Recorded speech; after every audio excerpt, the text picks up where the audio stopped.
Ano bang itatanong pa natin? Ha? Hindi, gusto ko, interesado ako doon sa attorney. Sa bagay, ito pinalaki nila di ba? Oo. Okay. Kasi ako rin napapansin ko ito Sen. Ewan ko lang kung practice talaga ito. Pagka kasi nagnotaryo, di ba, nawalan ka ng lisensya, Oo. affidavit of loss, Yes. papanotaryo ka Napapansin ko, wala naman talagang abogadong humaharap Oo. Yun lang doon. Yung sekretarya, taga-type. Doon nga sa recto, ay, Practice na yun ay... sa U-belt, yung nagnonotaryo, nasa gitna ng kalye. Dapat kasi, kapag ka kasi nagnonotaryo ka, haharap sa'yo yung affiant Oh. Yun ang kailangang nandoon. Kaya itong Gutesa, humarap talaga. Kailangan nakaharap ka. Alam niya yung pananagutan niya, kailangan nandun siya mismo Mali yung halimbawa, tinawag lang, pakita mo nga sa akin ng litrato. O sige, ikaw na pumirma dyan. Nagagawa nila yun, pero mali yun. Kasi ang hinahangad dito kasi, ay yung pananagutan na nakaharap mo talaga. Kasi ikaw ang nag-administer ng kanyang oath Para nakita ko yun, naging malaking issue yan doon kay Alice Guo, di ba? Pero anyway, Paano kung halimbawa, kasi itinatanggi nga ng abogado, nasa yung nakapirma doon. Sige. Pero kung yun ang practice pala nila, talaga nagnonotaryo sila pero hindi siya pumipirma. At yung nakapirma lang talaga na yun, sa affidavit ni Gutesa, sa lahat ng notaryo nila, yun talagang pumipirma. Ano mangyayari? Diyan, magkakaroon siya ng disciplinary problem diyan. Kasi mananagot ka doon sa tinatawag naming SIPRA. SIPRA. Ito yung Code of Professional Responsibility and Accountability. Okay. Mahigpit yun. Maaari kang madisbar dyan. Sapagkat nagkulang ka at nagkasala. Dito maliwanag na kung hindi siya ang pumirma, maliwanag na ang pumirma dyan, staff niya o sekretarya niya.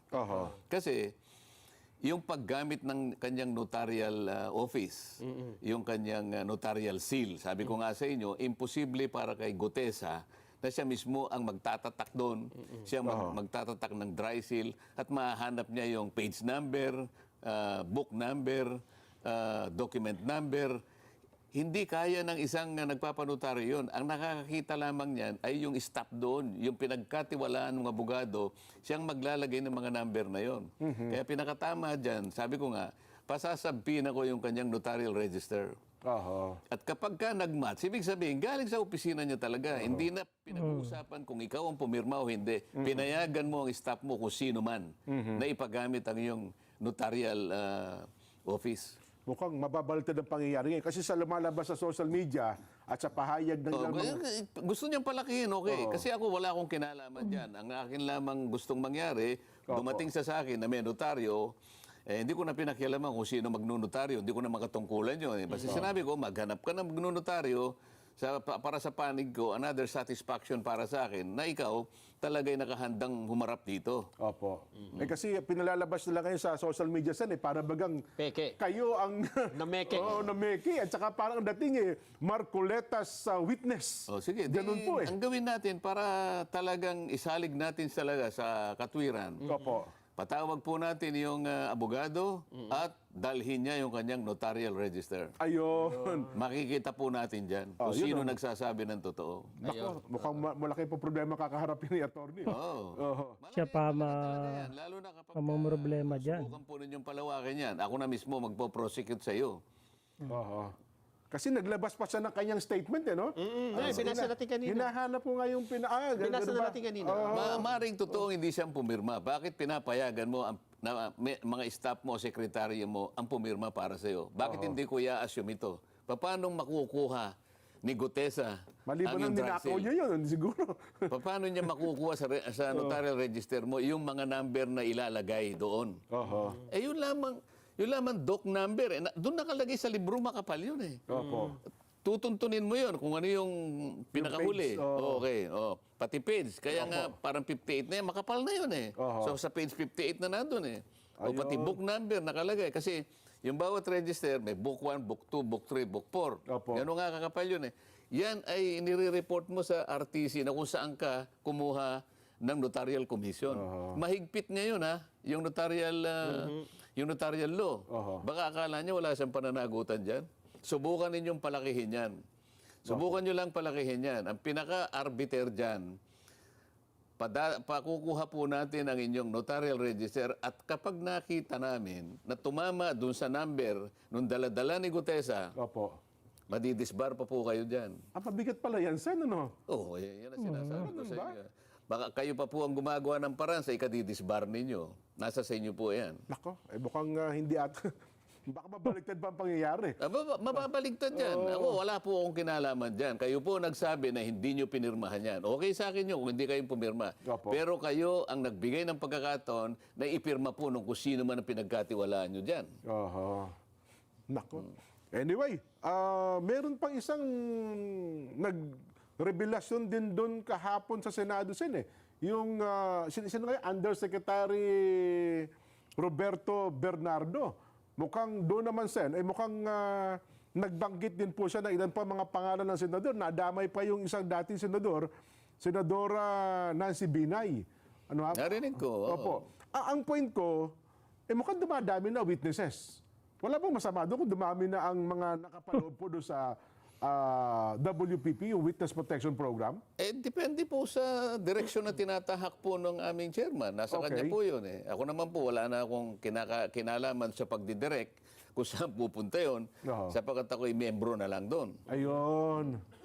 Isa pa po doon sa napansin din ng marami, at ngayon ay kalat na kalat sa social media, yung in-approach yung si Alcantara, na parang nagmumustra kayo, Kinuusap nyo. kinausap niya doon sa, ito ba may kinalaman doon sa kanyang statement na ang tingin po sa labas sa Oo, yung nilapag ni Boying. statement na dapat niya basahin, Sen? Mayroon ba Hindi, kayong... wala naman akong tinanong doon. Okay. Meron lang akong kinlarify na kung ano yung nangyari dito at saka gano'n. Oho. Kasi Ayun. sinasabi ko kay Sec Boying, panatilihin mo ka kung paano yung ginawa mo doon sa una. Opo. Sana pare-pareho kasi nag-a-apply nung umpisa ng Witness Protection Program si Gutesa. Sabi naman ni Secretary Boying, oo, kaya lang ayaw na niya na magpa-cover. Sa huli kasi nagbagong isip niya, hindi po, ayoko na pong magpa-cover ng WPP. Kasi sinabi niya, sa umpisa siguro, iniisip niya na baka sakaling makatulong nga naman sa akin yan dahil may pamilya naman ako. Ako kaya kong pagtanggulan sarili ko. Ngunit yung pamilya ko naman, nandun naman. Magkahiwalay kami. Nandito ako, nasa Masbate ang pamilya ko. Nung umpisa siguro, inisip niya na okay lang. Siguro sa pagmumuni-muni, tumagal din naman siya dun eh. Opo. Nakikita mo nga kasi, nung na parang nabubor na siya eh. Wala naman palang itatanong sa akin. Tumagal ako ng tumagal ng ganito eh. Bigla akong marami sa kayo. Di ba? Opo. Last point po, mga 5 minutes, Sen. Isa pa, yung laging pinupukul sa inyo, minsan naipaliwanag na natin ito, pero sa kabatir ng higit na nakararami, nag-aabogado raw kayo kay yung sa pamilya Diskaya at para bagang pinoproteksyonan nyo raw po sila. Ano ba ang opisyal na sagot nyo sa palatuntunan sa ganang mamamayan, Sen? Hindi po ako nagpo-protection sa kanila. Kung mapapansin po ninyo, yun lamang pong titulo ng batas na yun, Witness Protection Program. and Benefit Program. Aha. Sino po nagpo-protekta? Yung batas po eh. Di ba? Witness Protection and Benefit Program. Opo. Nag-apply po sila, nakiusap, yun ang po nakalagay sa Section 4 ng batas, kapag nag-apply sila, natatakot sila sa kanilang kalagayan, yung pong chairman po, ako po yung chairman noon, kaya sinunod ko lang po yung sinasabi ng batas dahil nagpapatulong sila na makover ng witness protection. Okay. Kaya lang nagkaroon ng problema yon kasi merong nagsasabi na kamukha na sinabi nga lang nauna na Secretary of Justice na kailangan magsoli muna. Ang sabi ko sa kanya, walang nakalagay na requirement na gano'n. Pero hindi ako laban sa pagsusoli. Yes po, yun ang liwanagin. Akala kasi hinaharang niyo po sa Hindi ulisan ko eh. hinaharang. Ang gusto ko lamang, kung ano yung sinasaalang-alang ng batas, kailangan nating tuparin na walang labis, walang kulang. Hindi pwedeng i-bend the law. Yung pagsusoli, yung pagsusoli kasi, kalimitan, kung hindi man lahat, doon sa panghuli na yan. Kasi doon sa panghuli, doon nadidetermine ng korte kung gaano yung pananagutang sibil. Kasi dito, yung kung nakasunod siya sa requirement ng batas, nakatulong siya sa Estado, na ipagtanggol yung karapatan ng Estado, na ipakulong lahat kung sino yung dapat ipakulong. Kaya karaniwan, hindi na siya sinasampahan ng criminal action. ang natitira na lang yung civil Civil liability. Yes. Kukwentahin ngayon ng pamahalaan, ito isosoli mo to kasi lumitaw na nagkulang ka. So kumo ikaw ay wag mo sabihin na kumo ikaw ay nakaligtas ka sa criminal prosecution, hindi ka na ididemanda, pero may pananagutan kang civil. Ayun. Sa mga tweet, darating po 'yon doon sa bandang huli. Turo muna. Kaya lang sinasabi kasi ni Sec Boying, oo nga, nangyayari sa huli, pero meron din kanya sa... Sa unahan. Sa simula. Oo. O sabi ko, opinion mo yan. Ako kasi, kung ano yung nakalagay sa batas, yun lang ang sinusunod ko. Ipakita mo sa akin, saan sa batas na nangyayari yung una. Wala naman siya. Hindi, kanya, opinion ko yun eh. O sa opinion mo pala yan eh.